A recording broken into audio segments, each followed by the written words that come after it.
ನಮಸ್ಕಾರ, good afternoon. ಇದು ಮಧ್ಯಾಹ್ನದ ಅಗ್ರವಾರ್ತೆ. ನಿಮ್ಮ ಜೊತೆ ನಾನು ಹರೀಶ್ ನಾಗರಾಜು.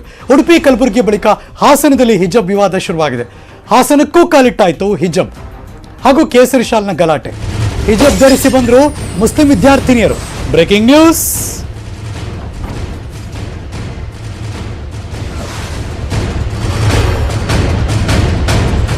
ಹಿಜಬ್ ವಿರೋಧಿಸಿ ಕೇಸರಿ ಶಾಲನ್ನು ಧರಿಸಿ ಬಂದರು ವಿದ್ಯಾರ್ಥಿಗಳು. ಹಾಸನದ ಸರ್ಕಾರಿ ವಿಜ್ಞಾನ ಕಾಲೇಜಿನಲ್ಲಿ ನಡೆದಿರುವಂತಹ ಘಟನೆ. ಸರ್ಕಾರಿ ವಿಜ್ಞಾನ ಕಾಲೇಜಲ್ಲಿ ಹಿಜಬ್ ವಿವಾದ ಭುಗಿಲೆದ್ದಿದೆ. ಎರಡೂ ಕಡೆ ವಿದ್ಯಾರ್ಥಿಗಳನ್ನ ಪ್ರಶ್ನಿಸದೆ ಮೌನಕ್ಕೆ ಶರಣಾದರು ಕಾಲೇಜು ಆಡಳಿತ ಮಂಡಳಿಯವರು. ಯಾಕೆ ಬೇಕು ಸುಮ್ಮನಿರೋಣ ಅಂತ ಸೈಲೆಂಟ್ ಆಗ್ಬಿಟ್ಟಿದಾರಂತ ಅವರು.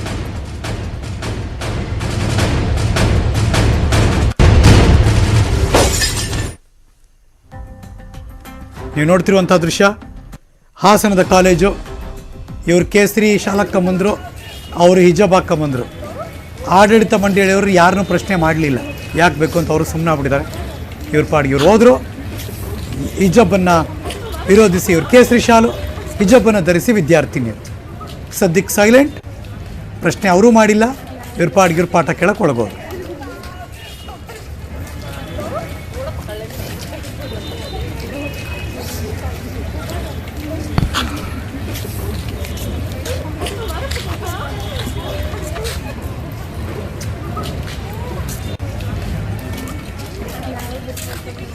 ಮತ್ತಷ್ಟು ಮಾಹಿತಿ ನನ್ನ ಸಹೋದ್ಯೋಗಿ ಹಾಸನದಿಂದ ಶಶಿಧರ್ ದೂರವಾಣಿ ಸಂಪರ್ಕದಲ್ಲಿದ್ದಾರೆ. Good afternoon Shashi. ಏನದು ಮೈಕಲ್ ಏನೋ ಅನೌನ್ಸ್ ಮಾಡ್ತಿದ್ದಾರೆ, ಏನಾಗ್ತಿದೆ ಅಲ್ಲಿ? ಏನು ಸರ್ಕಾರಿ ವಿಜ್ಞಾನ ಕಾಲೇಜಿನಲ್ಲಿ ಈಗ ವಿದ್ಯಾರ್ಥಿಗಳು ಹೊಸದೊಂದು ವಿವಾದವನ್ನ ಸೃಷ್ಟಿ ಮಾಡಿರ್ತಕ್ಕಂಥದ್ದು. ಏನು ಮುಸ್ಲಿಂ ವಿದ್ಯಾರ್ಥಿನಿಯರು ಹಿಜಬ್ ಧರಿಸಿ ಬರ್ತಾ ಇದ್ದಾರೆ ಅಂತ ಹೇಳಿ ಏನು ಡಿಗ್ರಿ ಓದ್ತಿರ್ತಕ್ಕಂಥ ಏನು ವಿದ್ಯಾರ್ಥಿಗಳು ಸಹ ಕೇಸರಿ ಶಾಲನ್ನ ಹಾಕಿ ಕಾಲೇಜಿಗೆ ಬಂದಿರ್ತಕ್ಕಂಥದ್ದು. ಆದ್ರೆ ಇಲ್ಲಿ ಉಪನ್ಯಾಸಕರು ಹಾಗೂ ಪ್ರಾಂಶುಪಾಲರು ಸಂಪೂರ್ಣವಾಗಿ ಮೌನಕ್ಕೆ ಶರಣಾಗಿರ್ತಕ್ಕಂಥದ್ದು. ಏನು ವಿವಾದ ಬಿಗಿಲಿದ್ದಿದೆ, ಇದು ಎಲ್ಲಿ ನಮ್ಮ ಮೇಲೆ ಬರುತ್ತೆ ಅನ್ನೋ ಒಂದು ಈ ಕಾರಣಕ್ಕಾಗಿ ಅವರು ವಿದ್ಯಾರ್ಥಿಗಳನ್ನ ಪ್ರಶ್ನೆ ಮಾಡಿದ್ರೆ ಎಲ್ಲರಿಗೂ ಸಹ ಅವರು ಏನಪ್ಪ ತರಗತಿಗಳಿಗೆ ತೆರಳಿ ಪಾಠವನ್ನು ಕೇಳಿ ಈಗ ಹೊರ ಬರ್ತಾ ಇದ್ದಾರೆ. ಆದ್ರೆ ಇಲ್ಲಿರ್ತಕ್ಕಂಥ ವಿದ್ಯಾರ್ಥಿಗಳು ಏನು ಹೊಸದೊಂದು ವಿವಾದವನ್ನ ಸೃಷ್ಟಿ ಮಾಡಿದ್ರೆ ಇದನ್ನ ಪ್ರಶ್ನಿಸೋರು ಇಲ್ಲದಂತಾಗಿದೆ. ಇದು ತದ್ವಿರುದ್ಧವಾಗಿ ಏನು ಮುಸ್ಲಿಂ ಸಮುದಾಯದ ವಿದ್ಯಾರ್ಥಿನಿಯರು ಸಹ ಹೆಚ್ಚಿನ ಸಂಖ್ಯೆಯಲ್ಲಿ ಹಿಜಾಬ್ ಹಾಗೂ ಬುರ್ಕಾವನ್ನ ಧರಿಸಿ ಬರ್ತಾ ಇರ್ತಕ್ಕಂಥದ್ದು. ಹರೀಶ್, ಅಲ್ಲೇನು ಹಿಂದ್ಗಡೆ ಅನೌನ್ಸ್ ಮಾಡ್ತಿರಲ್ಲ, ಏನದು? ಹರೀಶ್, ಏನು ವಿಜ್ಞಾನ ಕಾಲೇಜು ಮೈದಾನದಲ್ಲಿ ಒಂದು ಕಾರ್ಯಕ್ರಮ ನಡೀತಾ ಇದೆ, ಅಲ್ಲಿ ಅನೌನ್ಸ್ ಮಾಡ್ತಾ ಇರ್ತಕ್ಕಂಥ ವಿದ್ಯಾರ್ಥಿಗಳು. ಅದಕ್ಕೆ ಸಂಬಂಧ ಇಲ್ಲ. ಅಲ್ಲಿ ಸಾಕಷ್ಟು ಕುಳಿತಿರ್ತಕ್ಕಂಥ ವಿದ್ಯಾರ್ಥಿಗಳು ಸಹ ಕೇಸರಿ ಶಾಲನ್ನ ಧರಿಸಿ ಇಲ್ಲೂ ಕೂತಿರ್ತಕ್ಕಂಥದ್ದು. ಬೇರೆ ಬೇರೆ ಕಡೆ ಎಲ್ಲ ಆಡಳಿತ ಮಂಡಳಿಯವರು ತಡೆ ಹಾಕಿದ್ದು, ಪ್ರಿನ್ಸಿಪಾಲ್ರು ಬಂದು ಮಾತಾಡಿದ್ದೆಲ್ಲ ನೋಡಿದ್ವಿ. ಇಲ್ಲಂಗ ಆಗ್ಲಿಲ್ವಾ, ಯಾಕೆ? ಇಲ್ಲಿ ಪ್ರಾಂಶುಪಾಲರ ಎದುರುಗಡೆ ಏನು ಸಹ ವಿದ್ಯಾರ್ಥಿಗಳು ಓಡಾಡಿದ್ರಲ್ಲದೆ ಉಪನ್ಯಾಸಕರು ಸಹ ವಿದ್ಯಾರ್ಥಿಗಳ ತರಗತಿಯನ್ನ ಪಾಠವನ್ನು ಸಹ ಮಾಡಿದ್ರೆ. ಆದ್ರೆ ಕಂಡು ಸಹ ಕಾಣದಂತೆ ಈ ಇರ್ತಕ್ಕಂಥದ್ದು. ಯಾಕಂದ್ರೆ ಈ ವಿವಾದ ಎಲ್ಲಿ ಹೆಚ್ಚಾಗುತ್ತೋ, ಈ ವಿವಾದದಿಂದ ನಮ್ಮ ಮೇಲೆ ಏನಾದ್ರೂ ಕ್ರಮವನ್ನ ಕೈಗೊಳ್ತಾರೆ ಅನ್ನೋ ಒಂದೇ ಕಾರಣಕ್ಕೆ ಅವರು ನೋಡಿದಂತೆ ಸುಮ್ಮನಾಗಿರ್ತಕ್ಕಂಥ. ಅದೇ ವಿದ್ಯಾರ್ಥಿಗಳ ನಡುವೆ ಈ ವಿವಾದ ತಾರಕಕ್ಕೆ ಏರ್ತಿರ್ತಕ್ಕಂಥದ್ದು. ಹರೀಶ್, ಪೊಲೀಸರು ಬಂದಿದಾರ? ಯಾರು ಬಂದಿಲ್ಲ ಹರೀಶ್. ಏನಂದ್ರೆ ಏನು ವಿದ್ಯಾರ್ಥಿಗಳು ಹೇಳೋ ಪ್ರಕಾರ ನಾವು ನಮ್ಮ ಧರ್ಮವನ್ನ ಎಲ್ಲಿಯೂ ಸಹ ತೋರ್ಪಡಿಕೆ ಮಾಡಿಲ್ಲ. ಏನು ಎಲ್ಲರಿಗೂ ಸಮವಸ್ತ್ರ ಇದೆ, ಹಾಗೆ ಎಲ್ಲರೂ ಸಮವಸ್ತ್ರವನ್ನ ಧರಿಸಿ ಬರ್ಬೇಕು. ಆದ್ರೆ ಅವರು ಹಿಜಬ್ ಅನ್ನ ಧರಿಸಿ ಬರ್ತಾ ಇದ್ದಾರೆ. ಆದ್ರಿಂದಲೂ ನಾವು ನಮ್ಮ ಧರ್ಮದ ಸಂಕೇತವಾದ ಕೇಸರಿ ಶಾಲನ್ನ ಹಾಕಿ ನಾವು ಸಹ ಕಾಲೇಜ್ಗೆ ಬರ್ತಾ ಇದೀವಿ ಅಂತ ಹೇಳಿ ಏನು ಕೇಸರಿ ಶಾಲು ಹಾಕಿ ಬಂದಿರ್ತಕ್ಕಂಥ ವಿದ್ಯಾರ್ಥಿಗಳು ಹೇಳ್ತಾ ಇರ್ತಕ್ಕಂಥದ್ದು. ಥ್ಯಾಂಕ್ ಯು ಸೊ ಮಚ್ ಈ ಕ್ಷಣದ ಮಾಹಿತಿಯನ್ನು ಅಪ್ಡೇಟ್ ಮಾಡಿದ್ದಕ್ಕೆ ಶಶಿ.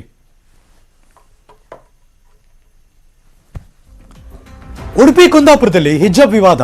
ಕಾಲೇಜು ಆಡಳಿತ ಮಂಡಳಿ ಜೊತೆ ಪೋಷಕರು ಮೀಟಿಂಗ್ ಮಾಡಿದ್ರು. ಹಿಜಬ್ ಅನ್ನು ತೆಗೆದು ಮಕ್ಕಳು ಬರುವಂತೆ ಮನವೊಲಿಕೆ ಯತ್ನ ಕೂಡ ನಡೀತು. Breaking news.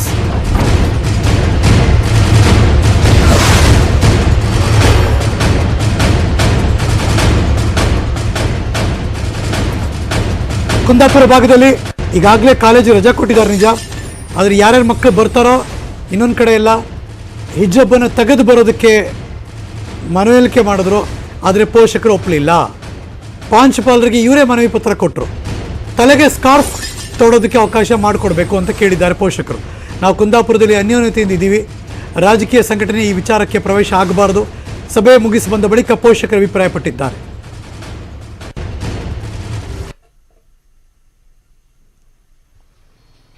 ಈಗಾಗಲೇ ಶಾಸಕರ ಆದೇಶದಂತೆ ನಮ್ಮದು SDMC ಸಭೆ ನಡೆದು ನಾವು ಹೊರಗೆ ಬರ್ತಾ ಇದ್ದೇವೆ. SDC ಸಮಿತಿಯಲ್ಲಿ ನಿರ್ಣಯ ಆಗಿರುವಂಥದ್ದು ಏನಂತ ಹೇಳಿದ್ದೋದಾದರೆ, ಸರ್ಕಾರದ ಆದೇಶ ಏನಿದೆ ಅದರ ಪ್ರಕಾರ ಶಾಲೆಯನ್ನು ನಡೆಸುವಂಥದ್ದು ಮತ್ತು ಯಾವುದೇ ಧರ್ಮಾಧಾರಿತವಾಗಿರ್ತಕ್ಕಂಥ ಇದಕ್ಕೆ ಅವಕಾಶ ಇಲ್ಲದಿದ್ದಾಗ ನೋಡಿಕೊಳ್ಳುವಂಥದ್ದು, ಹಿಂದೂಗಳಿರಲಿ, ಮುಸ್ಲಿಮರಿರಲಿ, ಕ್ರಿಶ್ಚಿಯನ್ರಿರಲಿ, ಇಲ್ಲಿ ಅವರು ಬರುವಂಥದ್ದು ದೇಶದ ಸಂವಿಧಾನಕ್ಕೆ ಮತ್ತು ಭಾರತ ರಾಜ್ಯ ಸರ್ಕಾರದ ಏನು ಕಾನೂನಿದೆ ಅದಕ್ಕೆ ಗೌರವ ಕೊಟ್ಟುಕೊಂಡು ಸರ್ಕಾರಿ ಶಾಲೆ ಆದ್ದರಿಂದ ವಿದ್ಯಾರ್ಜನೆಗೆ ಮಾತ್ರ ಇಲ್ಲಿ ಅವಕಾಶ ಬಿಟ್ಟರೆ ಯಾವುದೇ ಒಂದು ಧರ್ಮಾಧಾರಿತ ಅವರ ಚಟುವಟಿಕೆಗೆ ಇಲ್ಲಿ ಅವಕಾಶ ಕೊಡಬಾರದು ಎನ್ನತಕ್ಕಂಥ ಒಂದು ಸ್ಪಷ್ಟ ಒಂದು ನಿರ್ಣಯವನ್ನು ನಾವು ಮಾಡಿದ್ದೇವೆ. ಅದರಿಂದ ಮಾಡಿಕೊಂಡು ಈಗ ಹೊರ ಬರ್ತಾ ಇದ್ದೇವೆ. ಅಲ್ಲಲ್ಲ, ಕ್ಲಾಸಿಗೆ ಬರಬೇಕಾದವುದಾದರೆ ಅವರ ಹಿಜಾಬ್ ಏನಿದೆ ಅದನ್ನು ಧರಿಸ್ಕೊಂಡು ಬರಬಾರ್ದು. ಮತ್ತು ಇವನು ಬೇರೆಯವರು ಕೂಡ ಕೇಸರಿ ಶಾಲೆ ಏನಿದೆ ಅದಕ್ಕೂ ಕೂಡ ಅವಕಾಶ ಕೊಡಬಾರ್ದು. ಅದಕ್ಕೆ ನಾನು ಮೊದಲೇ ಹೇಳಿರುವಂತೆ ಯಾವುದೇ ಧರ್ಮಾಧಾರಿತಕ್ಕೆ ಸಂಬಂಧಪಟ್ಟ ವಿಷಯದಲ್ಲಿ ಅವರಿಗೆ ಇಲ್ಲಿ ಅವಕಾಶ ಇಲ್ಲ.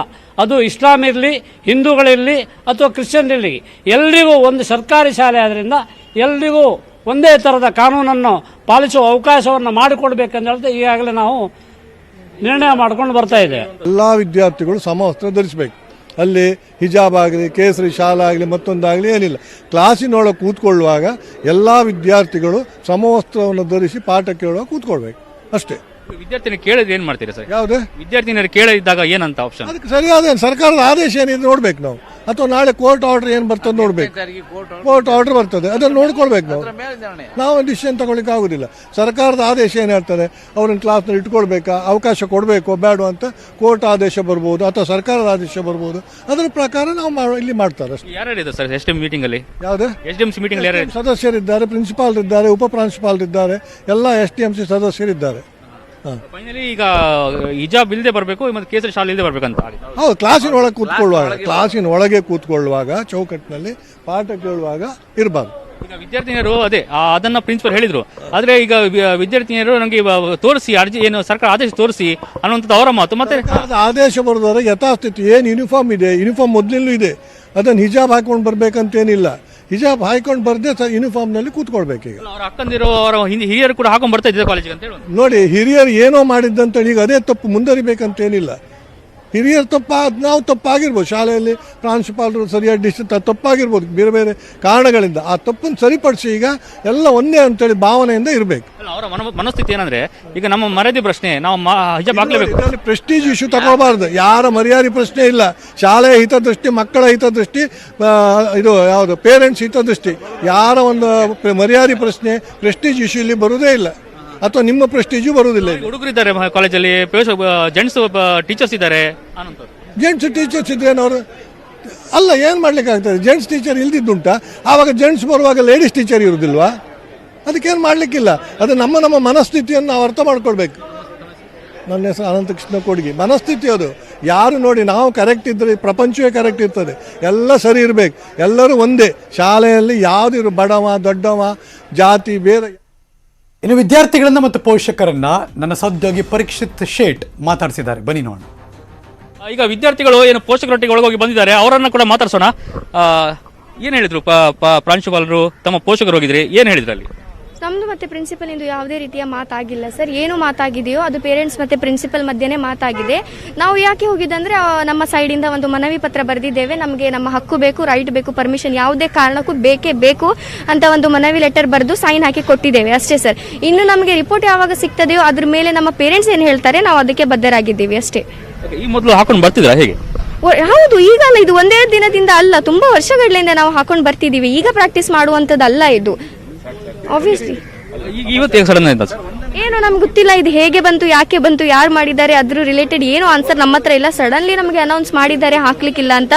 ನಾವು ಆ ಟೈಮಲ್ಲಿ ಏನು ಫೀಲ್ ಮಾಡ್ಬೇಕಂತಾನು ನಮ್ಗೆ ಗೊತ್ತಾಗ್ತಾ ಇಲ್ಲ ಸರ್. ಸಾರಿ, ಇಲ್ಲ, ಇವತ್ತು ನಾವು ಸ್ಟೂಡೆಂಟ್ಸ್ ಆಗಿದ್ದವರು ಕಾಲೇಜಿಗೆ ಬರಲೇ ಇಲ್ಲ. ಲೈಕ್ ಒಂದು ಸ್ಪಾಟ್ ಅಲ್ಲಿ ಗ್ಯಾದರ್ ಆಗಿದ್ದೇವೆ ಸರ್. ಇದು ಹಿಜಾಬ್ ವರ್ಸಸ್ ಕೇಸರಿ ಈಗ ಬಂಡಾರ್ಸ್ ಕಾಲೇಜಿಗೂ ತಟ್ಟಿದೆ. ಸೊ ಈಗ ಬಂಡರ್ಸ್ ಕಾಲೇಜಿನಲ್ಲಿ ಬೆಳಗಿನಿಂದ ವಿದ್ಯಾರ್ಥಿಗಳು ಕಾಲೇಜಿಗೆ ತೆರಳುವಂತೆ ಯತ್ನ ಮಾಡಿದ್ರು, ಕೇಸರಿ ಶಾಲ್ ಧರಿಸಿ ಕಾಲೇಜಿಗೆ ಹೋಗುವಂತೆ ಯತ್ನ ಮಾಡಿದ್ರು. ಆದ್ರೆ ಏನು ಕಾಲೇಜಿನ ಕೇಸರಿ ಶಾಲೆಗೆ ಯಾವುದೇ ಅವಕಾಶ ಕೊಟ್ಟಿಲ್ಲ. ಹೀಗಾಗಿ ಹಿಜಾಬ್ ಧರಿಸಿ ಮುಸ್ಲಿಂ ವಿದ್ಯಾರ್ಥಿಗಳಿದ್ದಾರೆ. ಈಗ ಕಾಲೇಜಿನಲ್ಲಿ ಮಾತಾಡಿದ್ದಾರೆ, ಕಾಲೇಜ್ ಒಳಗೆ ತೆರಳಿ ಪ್ರಾಂಶುಪಾಲ ಒಟ್ಟಿಗೆ ಮಾತಾಡಿದ್ದಾರೆ. ಏನ್ ಮಾತಾಡಿದ್ದಾರೆ, ಅವ್ರಿಗೆ ಏನು ಪ್ರಾಂಶುಪಾಲ ಏನು ಉತ್ತರ ಕೊಟ್ಟಿದ್ದಾರೆ ಅವ್ರ ಹತ್ರ ಕೇಳೋಣ.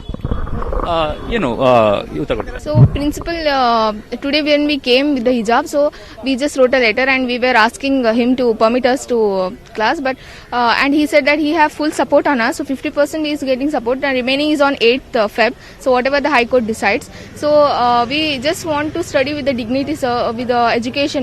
Means everything is equal for everyone. So this a piece of land doesn't matter in the education. Why this issue is raised here? Because this issue it raised here because they were not allowing to enter the hijab because in Udupi PU government college also it happened this. So just we want that nothing should affect our education, sir. So we want this hijab. What's the next step? So next step is that we are waiting for result on 8th Feb. So I hope everything will be good. Finally, what principal told? Our principal, he said that he will support us, like he's supporting all the students because every students are like his children. So he is also supporting us. Only he is waiting for the government decision. So how many students outside? So we are like almost 60-70 students are there, Muslim students who are outside the college. ಇದು ಇಲ್ಲಿನ ವಿದ್ಯಾರ್ಥಿಗಳ ಮಾತು. 8ನೇ ತಾರೀಕಿಗೆ ಬರುವಂತಹ ಹೈಕೋರ್ಟ್ನ ತೀರ್ಪಿನ ಮೇಲೆ ನಾವು ಎಲ್ಲ ನಿರ್ಧಾರ ಆಗಿದೆ. ಸೊ ಪ್ರಾಂಶುಪಾಲ್ ಕೂಡ ಇಲ್ಲಿಂದ ಇವರಿಗೆ ಸಪೋರ್ಟ್ ಮಾಡಿದ್ದಾರೆ ಅನ್ನೋ ಮಾತನ್ನ ಹೇಳ್ತಾರೆ. ಪರೀಕ್ಷೆ ನ್ಯೂಸ್ ಏಟೀನ್ ಕನ್ನಡ ಉಡುಪಿ. ಬೆಂಗಳೂರಿನ ಪ್ರೆಸ್ ಕ್ಲಬ್ ಆವರಣದಲ್ಲಿ PFIನವರು ಪ್ರೆಸ್ ಮೀಟ್ ಮಾಡ್ತಿದ್ದಾರೆ. Let's go live. Viman. See, currently we are seeing this issue, addressing this issue of hijab ban in educational institutes in Karnataka. But this doesn't just start from here. If we are looking into it, we can see that in last year, July, we have gone through this issue that there was an online app called Sulli Deals.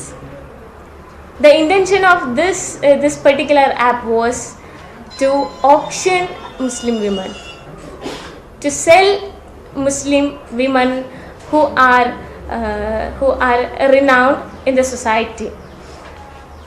Almost 108 Muslim women were auctioned online. Police complaints were filed, registered under Delhi police, but no investigation happened. So the thing has repeated 6 months later in January the same way. This time the name was Bullibar. No change. The deal, what purpose was selling Muslim women, objectifying them, sexually abusing them in cyberspaces, vilifying them. News ಮುಂದುವರಿತು. ಒಂದು break ಆದ್ಮೇಲೆ ಎಲ್ಲೂ ಹೋಗದೆ ಕಾಯ್ತಾ ಇರು.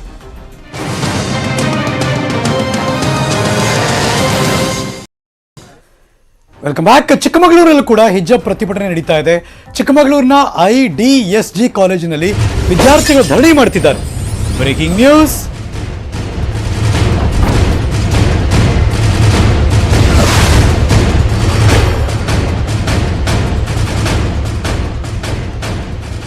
ಚಿಕ್ಕಮಗಳೂರಿನ IDSG college, government college ಅದು.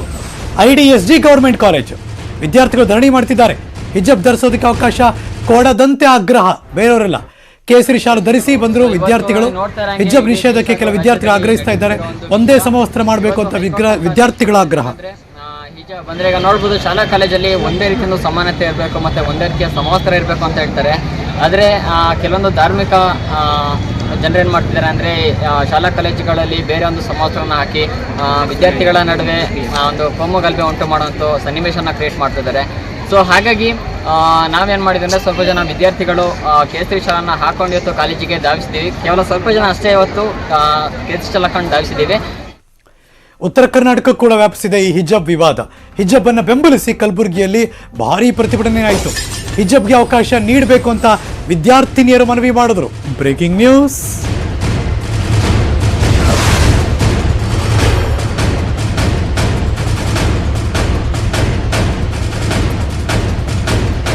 ಜಿಲ್ಲಾಧಿಕಾರಿ ಕಚೇರಿಗೆ ಬಂದರು ನೂರಾರು ವಿದ್ಯಾರ್ಥಿಗಳು. ನ್ಯಾಷನಲ್ ಕಾಲೇಜ್ ಅಲ್ ಬದರ್ ವಿದ್ಯಾರ್ಥಿಗಳ ಗುಂಪು ಪ್ರತಿಭಟನೆಯಲ್ಲಿ ಭಾಗಿಯಾಗಿದ್ದರು. ಉತ್ತರ ಭಾಗದ ಶಾಸಕಿ ಖನೀಜ್ ಫಾತಿಮಾ ಭಾಗಿಯಾಗಿದ್ದರು.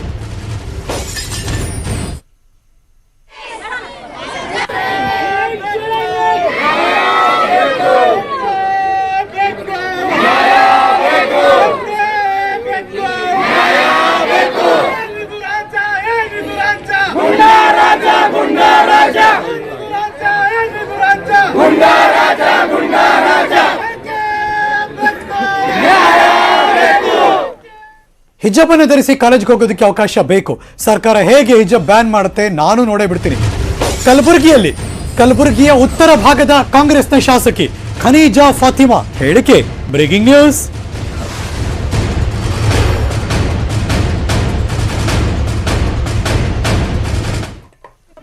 जो बच्चों को रोका गया है, गेट बंद कर दिया, उन लोग के मुंह पे गेट बंद करे हैं। 23 बच्चे जो बुर्का पहन के आए थे उन लोग अंदर आने नहीं दिए हैं। और आप लोग देख रहे हैं कि मैं भी असेंबली में बैठती हूँ, हिजाब पहन के बैठती हूँ। अगर किसी को हिम्मत है तो मेरे को रोक के दिखाए। हमारा कल्चर है ये, किसी को कोई हक नहीं पहुँचता इसको आप रोकने का। बराबर हम बुर्का पहनेंगे, हिजाब पहनेंगे। हम इसके लिए जितनी हो सके जहाँ तक जाना चाहिए हम दिल से ये पूरी लड़ाई लड़े के हम उन लोग को इंसाफ दिलाएंगे। जो भी बुर्का पहनना चाह रहे हैं उन लोग को रोक नहीं सकते आप, क्योंकि आज़ाद हिंदुस्तान है, जो कॉन्स्टिट्यूशनल राइट है हमारा ये बाबा साहब अम्बेडकर ने बनाया है। सबको अपना अपना हक है करना सबको, और उसको जो भी हम पहनना चाहते हैं हम पहन सकते हैं। और आज तक ये चीज़ नहीं हुई। ये नया बीजेपी आने के बाद से ये नए नए सब शुरू हो रहे हैं। हम इसको इंशाल्लाह होने नहीं देंगे, आगे तक फाइट करेंगे हम लोग। ಹಿಜಾಬ್ ವಿವಾದದ ಬಗ್ಗೆ ಕಾಂಗ್ರೆಸ್ ಮುಖಂಡ ಬಿಕೆ ಹರಿಪ್ರಸಾದ್ ಕೂಡ ಮಾತಾಡಿದ್ದಾರೆ. ಬನ್ನಿ ನೋಡೋಣ. ರಾಜ್ಯದಲ್ಲಿ ಅದರಲ್ಲೂ ಸಹ ದಕ್ಷಿಣ ಕನ್ನಡ ಜಿಲ್ಲೆಯಲ್ಲಿ ಭಾರತೀಯ ಜನತಾ ಪಾರ್ಟಿ ಪ್ರೇರಿತ ಮತ್ತು ಸಂಘ ಪರಿವಾರ ಪ್ರೇರಿತ ಹೆಣ್ಣುಮಕ್ಕಳು ಶಾಲೆಗೆ ಹೋಗುವ ಸಂದರ್ಭದಲ್ಲಿ ಸಮವಸ್ತ್ರದ ಜೊತೆಗೆ ಮತ್ತೊಂದು ಸಮವಸ್ತ್ರ ಧರಿಸಬಾರ್ದು ಅಂಥೇಳಿ ತಾಲಿಬಾನ್ನ ಫರ್ಮಾನ್ ಓಡಿಸಿರ್ತಕ್ಕಂಥದ್ದು ಅದು ಖಂಡನೀಯ. ಕರ್ನಾಟಕ ರಾಜ್ಯದಲ್ಲಿ ಯಾವತ್ತೂ ಸಹ ಯೂನಿಫಾರ್ಮ್ ಜೊತೆ ಅವ್ರಿಗೆ ಬೇಕಾಗಿರ್ತಕ್ಕಂಥ ಅದೇ ಸಮವಸ್ತ್ರದ ಮ್ಯಾಚ್ ಆಗ್ತಕ್ಕಂಥ ಬಟ್ಟೆಗಳನ್ನು ಆಗ್ತಕ್ಕಂಥದ್ದು ನಾವೆಲ್ಲರೂ ಸಹ ನೋಡಿದ್ದೀವಿ. ಬಸವರಾಜ ಬೊಮ್ಮಾಯಿನವರ ಸರ್ಕಾರ ಸಂಪೂರ್ಣವಾಗಿ ವಿಫಲ ಆಗಿದೆ. ಇನ್ನು ಒಂದು ವರ್ಷದಲ್ಲಿ ಚುನಾವಣೆ ಹೋಗಬೇಕು. ಅದಕ್ಕೋಸ್ಕರ ಧಾರ್ಮಿಕದ ಭಾವನೆಗಳನ್ನು ಕೆರಳಿಸಿ ಮತಯಾಚನೆ ಮಾಡಲು ಒಂದು ಪ್ರಯತ್ನ ನಡೀತಾ ಇದೆ. ಇದಕ್ಕೆ ನಾವೆಲ್ಲರೂ ಸಹ ಉತ್ತರ ಕೊಡಬೇಕಾಗುತ್ತೆ. ಅದರಲ್ಲೂ ಸಹ ದಕ್ಷಿಣ ಕನ್ನಡ ಜಿಲ್ಲೆಯಲ್ಲಿ ಖಾಸಗಿ ಶಾಲೆಗಳಲ್ಲಿ ಮಾಡಿದ್ರೆ ನಮ್ಮದೇನು ಅಭ್ಯಂತರ ಇಲ್ಲ. ಸರ್ಕಾರಿ ಶಾಲೆಗಳಲ್ಲಿ ಮಾಡ್ತಕ್ಕಂಥದ್ದು ಖಂಡನೀಯ. ಸರ್ಕಾರಿ ಶಾಲೆಗಳಲ್ಲಿ ಕೇವಲ ಒಂದೇ ಒಂದು ಧರ್ಮದವರು ಮಾತ್ರ ಧರ್ಮದ ತೆರಿಗೆಯಿಂದ ಶಾಲೆಗಳನ್ನು ಕಟ್ಟಿಸಿಲ್ಲ. ಪ್ರತಿಯೊಬ್ಬ ಭಾರತೀಯನ ತೆರಿಗೆಯಲ್ಲಿ ಸರ್ಕಾರಿ ಶಾಲೆಗಳನ್ನು ಕಟ್ಟಿಸಿರ್ತಕ್ಕಂಥದ್ದು. ಯಾವುದೇ ಕಾನೂನು ಸಹ ಹೇಳೋದಿಲ್ಲ ಮಕ್ಕಳಿಗೆ ಯಾವ ರೀತಿಯ ಬಟ್ಟೆಗಳು ಹಾಕಬೇಕು ಅಂತ ಹೇಳಿ. ಭಾರತೀಯ ಜನತಾ ಪಾರ್ಟಿ ಮತ್ತು ಸಂಘ ಪರಿವಾರದ ಷಡ್ಯಂತ್ರ. ಕರ್ನಾಟಕ ರಾಜ್ಯದಲ್ಲಿ ಹಿಜಾಬ್ ವಿವಾದದ ಬಗ್ಗೆ ಯತ್ನಾಳ್ ಕೂಡ ಪ್ರತಿಕ್ರಿಯೆ ಕೊಟ್ಟರು. ಈ ನೆಲದ ಸಂಸ್ಕೃತಿ ನಿಮಗೆ ಬೇಡವಾದರೆ ಪಾಕಿಸ್ತಾನಕ್ಕೆ ಹೋಗಿ, ದೇಶ ಇಬ್ಬಾಗವಾಗಿದ್ದು ಧರ್ಮದ ಆಧಾರದ ಮೇಲೆ ಎಂದರು ಬಸನಗೌಡ ಪಾಟೀಲ್ ಯತ್ನಾಳ್. Breaking news.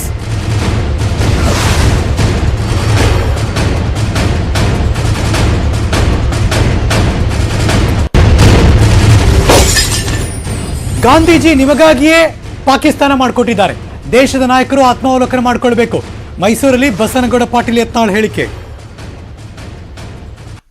ಶಾಲಾ ಸಮವಸ್ತ್ರ ಆಗಲಿ, ಯಾವುದೇ ನಿಯಮಗಳಾಗಲಿ ಆಯಾ ರಾಜ್ಯ ಸರ್ಕಾರಗಳು ಆ ಶಿಕ್ಷಣ ಸಂಸ್ಥೆಗಳು ಏನು ಮಾಡಿರ್ತವೆ ಅದರ ಪ್ರಕಾರ ನಡಿಬೇಕು.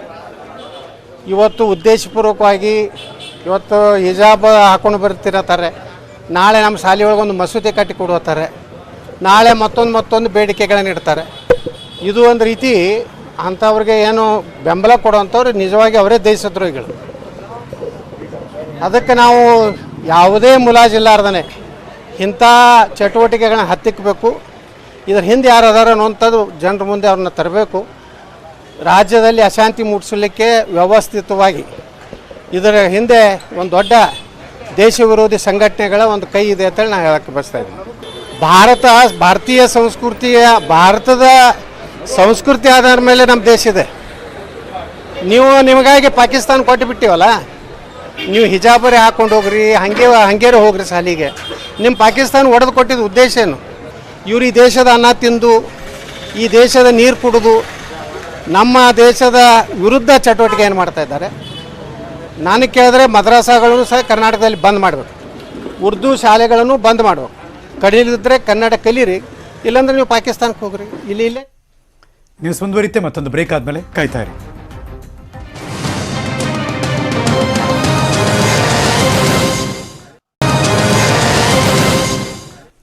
Welcome back. ಹಿಜಾಬ್ಗೆ ಸಂಬಂಧಪಟ್ಟ ಹಾಗೆ ಸಚಿವರಾದ ಸುನೀಲ್ ಕುಮಾರ್ ಅವರು ಮಾತಾಡಿದ್ದಾರೆ.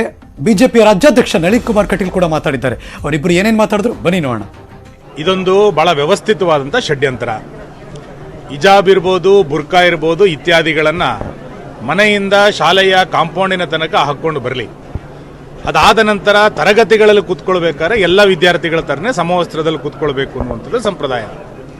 ಇಲ್ಲಿಯ ತನಕ ತುಂಬ ಶಾಲೆಗಳಲ್ಲಿ ಆ ರೀತಿಯಾದ ನಡ್ಕೊಂಡು ಬರ್ತಾ ಇದೆ. ಆದರೆ ಕರ್ನಾಟಕದಲ್ಲಿ ಏನೋ ಒಂದು ರೀತಿಯಾದಂಥ ಅರಾಜಕತೆಯನ್ನು ಸೃಷ್ಟಿ ಮಾಡಬೇಕು ಅಂತೇಳಿ ಕೆಲವರು ಹೊರಟು ಕೆಲವೇ ವಿದ್ಯಾರ್ಥಿಗಳನ್ನು ಎದುರು ಬಿಟ್ಟು ಈ ರೀತಿಯಾದಂಥ ಪ್ರಕರಣಗಳನ್ನು ಮಾಡ್ತಾ ಇದ್ದಾರೆ. ನಾನಿವತ್ತು ಮಾಧ್ಯಮಗಳ ಮುಖಾಂತರ ಪ್ರಶ್ನೆ ಮಾಡ್ತೇನೆ. ಸಿದ್ದರಾಮಯ್ಯನವರ ಆದಿಯಾಗಿ ಕೆಲವು ಸಂಘಟನೆಗಳು ಹಿಜಾಬನ್ನು ಹಾಕುವಂಥದ್ದು ವ್ಯಕ್ತಿ ಸ್ವಾತಂತ್ರ್ಯ ಅಂತೇಳಿ ಬೊಬ್ಬೆ ಹಾಕ್ತಾ ಇದ್ದಾರೆ. ವ್ಯಕ್ತಿ ಸ್ವಾತಂತ್ರ್ಯದ ಬಗ್ಗೆ ಮಾತನಾಡುವಂಥವ್ರು ಮಸೀದಿ ಒಳಗೆ ಮಹಿಳೆಯರಿಗೆ ಪ್ರವೇಶ ಕೊಡಲಿ. ವ್ಯಕ್ತಿ ಸ್ವಾತಂತ್ರ್ಯ ಮಾಡೋರು ಯಾಕೆ ಮಸೀದಿ ಒಳಗೆ ಮಹಿಳೆಯರಿಗೆ ಪ್ರವೇಶ ಇಲ್ಲ? ಒಂದು ಕಡೆ ಮಹಿಳೆಯರಿಗೆ ಎಲ್ಲೂ ಕೂಡ ಪ್ರವೇಶಗಳನ್ನು ನಿರಾಕರಣೆ ಮಾಡುವಂಥವ್ರು ಸರ್ಕಾರಿ ಶಾಲೆಗಳಲ್ಲಿ ಹೀಗೆ ಬರಬೇಕು ಅಂತೇಳಿ ಅವರೇ ನಿಯಮಾವಳಿಗಳನ್ನು ರೂಪಿಸುವಂಥದ್ದನ್ನು ಯಾವುದೇ ಕಾರಣಕ್ಕೂ ಸರ್ಕಾರ ಸಹಿಸೋದಿಲ್ಲ. ನಮ್ಮ ರಾಜ್ಯದಲ್ಲಿ ಸರ್ಕಾರಿ ಶಾಲೆಗಳಲ್ಲಿ ಅಥವಾ ಖಾಸಗಿ ಶಾಲೆಗಳಲ್ಲಿ ವಸ್ತ್ರ ಸಂಹಿತೆ ಅನ್ನೋದು ಸಾಂಪ್ರದಾಯಿಕವಾಗಿ ಬಂದಿದೆ. ಕಾನೂನಿನ ಚೌಕಟ್ಟನ್ನು ಕೊಡಬೇಕು ಅನ್ನೋದ್ರ ಬಗ್ಗೆ ಆಲೋಚನೆಗಳನ್ನು ಮಾಡ್ತೇವೆ. ಮತ್ತು ನಾನು ನಾಡಿನ ಎಲ್ಲ ಮುಸಲ್ಮಾನ್ ಮಹಿಳೆಯರಿಗೆ ವಿನಂತಿ ಮಾಡ್ತೇನೆ, ನಿಮಗೆ ತ್ರಿಬಲ್ ತಿಲಾಕನ್ನು ರದ್ದು ಮಾಡೋದ್ರ ಮುಖಾಂತರ ಭದ್ರತೆಯನ್ನು ಕೊಟ್ಟಿದ್ದು ಮೋದಿ ಸರ್ಕಾರ. ಇದನ್ನು ಅರ್ಥ ಮಾಡಿಕೊಂಡು ಮುಂದಿನ ದಿನಗಳಲ್ಲಿ ಸಮಾಜದ ಮುಖ್ಯವಾಹಿನಿಯಲ್ಲಿ ಎಲ್ಲರ ಜೊತೆಗೆ ಬರುವಂಥ ರೀತಿಯಲ್ಲಿ ಪ್ರಯತ್ನಗಳನ್ನು ಮಾಡಬೇಕು. ಭಾರತೀಯ ಜನತಾ ಪಾರ್ಟಿಯ ಸರ್ಕಾರ ಇದೆ. ಹಿಜಾಬ್ ಇರ್ಬೋದು, ಯಾವುದೇ ಈ ರೀತಿಯ ಘಟನೆಗಳಿಗೆ ಆಸ್ಪದಗಳಿಲ್ಲ. ಶಾಲೆ ಅನ್ನತಕ್ಕಂಥದ್ದು ಒಂದು ಸರಸ್ವತಿ ಮಂದಿರ. ಇಲ್ಲಿ ಆ ಶಾಲೆಯ ನಿಯಮ ಮತ್ತು ಅನುಶಾಸನದೊಟ್ಟಿಗೆ ಕಲಿಬೇಕಾಗಿರ್ತಕ್ಕಂಥದ್ದು ಧರ್ಮ. ಅದರೊಳಗೆ ಬೇರೆ ಧರ್ಮ ತರತಕ್ಕಂಥದ್ದು ಸರಿಯಲ್ಲ. ಯಾರಿಗೆ ಈ ಶಾಲೆಗಳಲ್ಲಿ ಶಿಕ್ಷಣವನ್ನು ಪಡೀಲಿಕ್ಕೆ ಸಾಧ್ಯ ಇಲ್ಲವೋ ಅವರವರು ಬೇರೆ ದಾರಿಯನ್ನು ಹುಡುಕಬಹುದು. ಆದರೆ ನಮ್ಮ ಸರ್ಕಾರ ಕಟ್ಟುನಿಟ್ಟಿನ ಕ್ರಮ ತಗೊಳ್ಳುತ್ತೆ. ಇಂಥದ್ದಕ್ಕೆ ಎಲ್ಲೂ ಅವಕಾಶಗಳಿಲ್ಲ. ಶಾಲೆಯ ನಿಯಮದ ಅಡಿಯಲ್ಲೇ ಕಲಿಬೇಕು. ಇದನ್ನು ತಾಲಿಬಾನ್ ಮಾಡಲಿಕ್ಕೆ ನಾವು ಅವಕಾಶಗಳನ್ನು ಕೊಡುವುದಿಲ್ಲ. ಸಿದ್ದರಾಮಣ್ಣ ಮುಖ್ಯಮಂತ್ರಿ ಆಗಿದ್ದಾಗ ಇಲ್ಲಿ ಟಿಪ್ಪು ಜಯಂತಿಯನ್ನು ಮಾಡಿ ಸಾಮರಸ್ಯವನ್ನು ಕೆಡಿಸಿರ್ತಕ್ಕಂಥ ಸಿದ್ದರಾಮಣ್ಣ ಇವತ್ತು ಹಿಜಾಬ್ನ ಬಗ್ಗೆ ಮಾತನಾಡ್ತಾರೆ. ಅವರು ಯೋಚನೆ ಮಾಡಬೇಕು. ಅವ್ರು ಇರ್ತಕ್ಕಂಥ ಕಾಲಘಟ್ಟದಲ್ಲಿ ಅವರ ಆಡಳಿತದಲ್ಲಿ ಈ ರೀತಿಯ ಘಟನೆಗಳು ಎಷ್ಟಾಗಿದ್ದಾವೆ, ಇದರಿಂದ ಏನು ಸಾಮರಸ್ಯ ಕೆಡಿಸಿದೆ ಅನ್ನುವಂಥದ್ದು ಎಚ್ಚರಿಕೆಯಿಂದ ಅವ್ರು ಮಾತನಾಡಬೇಕು ಅಂತ ಹೇಳಿದ. ಇವತ್ತು ಹಿಜಾಬ್ ಅಂತ ಇದಕ್ಕೆ ನಮ್ಮ ಸರ್ಕಾರ ಅವಕಾಶಗಳನ್ನು ಕೊಡುವುದಿಲ್ಲ. ಇವತ್ತು ನ್ಯಾಯಾಲಯದ ಮುಂದಿದೆ, ತೀರ್ಪನ್ನು ಕಾಯ್ತೇವೆ. ಎಲ್ಲವೂ ನಿಯಮದ ಶಾಲೆಯ ಅನುಶಾಸನಗಳೇನಿದ್ದಾವೆ, ನಿಯಮ ಇದೆ, ಆ ನಿಯಮಕ್ಕೆ ಸರಿಯಾಗಿ ನಡೀತದೆ. ಹಿಜಾಬ್ ವಿಚಾರಕ್ಕೆ ಸಂಸದ ಪ್ರತಾಪ್ ಸಿಂಹ ಗರಂ ಆಗಿದ್ದಾರೆ. ಶರಿಯತ್ ಮುಖ್ಯ ಅನ್ನೋರು ಪಾಕಿಸ್ತಾನಕ್ಕೆ ಹೋಗ್ಲಿ. ಮಡಿಕೇರಿಯಲ್ಲಿ ಪ್ರತಾಪ್ ಸಿಂಹ ಸ್ಟೇಟ್ಮೆಂಟ್ ಕೊಟ್ಟರು. ಕಾಲೇಜಿಗೆ ಎಲ್ಲರೂ ಕೂಡ ಜಾಬಿಗೋಸ್ಕರ ಕಾಲೇಜಿಗೆ ಹೋದ್ರೆ ನಾನು ಹಿಜಾಬಿಗೋಸ್ಕರ ಹೋಗ್ತಿದ್ದೀನಿ ಅಂತಾರೆ. ಆಯಿತು, ನೀವು ಹಿಜಾಬ್ ಆದರೂ ಹಾಕೊಂಡೋಗಿ, ಬುರ್ಕ್ ಆದರೂ ಹಾಕೊಂಡೋಗಿ, ಅಥವಾ ತಲೆ ಮೇಲೆ ನೀವು ಪರದೆ ಥರದ್ದು ಟೋಪಿ ಆದರೂ ಹಾಕೊಂಡೋಗಿ, ಅಥವಾ ನಿಮಗೆ ಮೊಣಕಾಲು ಕಾಣುವಂತಹ ಮುಕ್ಕಾಲು ಪೈಜಾಮ ಆದರೂ ಹಾಕೊಂಡೋಗಿ, ಅವರು ಹಾಗೆ ಹಾಕೊಂಡು ಹೋಗಬೇಕು ಅನ್ನೋದಕ್ಕೆ ನಿಮಗೆ ಬೇರೆ ಸ್ಥಳ ಇದೆ, ಅದು ಮದ್ರಸಕ್ಕೆ ಹೋಗಿ ಮದ್ರಸದಲ್ಲಿ ಕಲೀರಿ. ಶಿಕ್ಷಣ ವ್ಯವಸ್ಥೆ ನೀತಿ ನಿಯಮಾವಳಿಗಳ ಆಧಾರದ ಮೇಲೆ ನಡೀತಾ ಇರುವಂತಹ ಖಾಸಗಿ ಇರ್ಬೋದು ಅಥವಾ ಸರ್ಕಾರಿ ಶಾಲೆ ಕಾಲೇಜುಗಳಿರ್ಬೋದು, ಅಲ್ಲಿ ಸಮವಸ್ತ್ರ ಇದೆ, ಅದಕ್ಕೆ ಪೂರಕವಾಗಿ ನೀವು ನಡ್ಕೊಳ್ಬೇಕು. ನಿಮ್ಮ ಮನಸ್ಸು ಇಚ್ಛೆ ನಡ್ಕೊಳ್ತೀವಿ ಅಂತಂದರೆ ನಿಮಗೆ ಮದ್ರಸ ಇದೆ.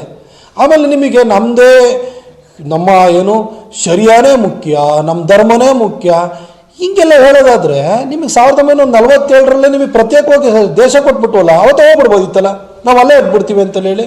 ಇಲ್ಲಿದ್ದಾದ್ಮೇಲೆ ಈ ದೇಶದ ನೀತಿ ನಿಯಮಾವಳಿಗೆ ಅನುಗುಣವಾಗಿ ನಡ್ಕೊಳ್ಬೇಕಿತ್ತು. ಇಲ್ಲಾಂದರೆ 1947 ತೊಲಗ್ಬೋದಿತ್ತು.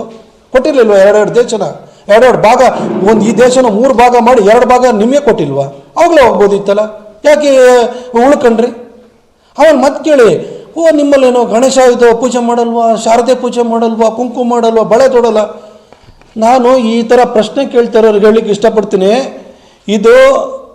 ಇದು ಬ್ರಿಟಿಷರ ಇಂಡಿಯಾ ಅಲ್ಲ, ಇದು ಭಾರತ. ಇದು ಭಾರತದ ಈ ನೆಲ ಏನಿದೆಯಲ್ಲ, ಇದ್ರ ಬುನಾದಿ ಏನಿದೆಯಲ್ಲ, ಬುನಾದಿನೇ ಹಿಂದೂ ಧರ್ಮ. ಇದು ನಾವೇನೋ ಹೋಗಿ ಮೆಕ್ಕಾದಲ್ಲೋ, ಮದೀನಾದಲ್ಲೋ, ಬೆತ್ಲೆಹೇಮಲ್ಲೋ, ಜೆರುಸಲೇಮಲ್ಲೋ ಏನೋ ನಮಗೆ ಕುಂಕುಮ ಇಡೋಕ್ಕೆ, ಬಳೆ ತೊಡೋದಕ್ಕೆ, ಗಣೇಶ ಪೂಜೆ ಮಾಡಲಿಕ್ಕೆ, ಶಾರದೆ ಪೂಜೆ ಮಾಡಲಿಕ್ಕೆ ಅಂತೇಳಿ ಅವಕಾಶ. ಇಲ್ಲಿಗೆ ಮಧ್ಯಾಹ್ನದ ಅಗ್ರವಾರ್ತೆಯನ್ನು ಮುಗಿಸಿ ನಾನು ಹೋಗ್ಬರ್ತೀನಿ. ಮತ್ತೆ ಸಿಗ್ತೀನಿ ಮುಂದಿನ ಸುದ್ದಿಗಳಲ್ಲಿ. ಪಕ್ಕಾ ನ್ಯೂಸ್ಗೆ ನೀವು ಯಾವಾಗಲೂ ನೋಡ್ತಾ ಇರಿ News18 ಕನ್ನಡ. ಜಾಲ ನಮ್ಮದು, ಬಲ ನಿಮ್ಮದು.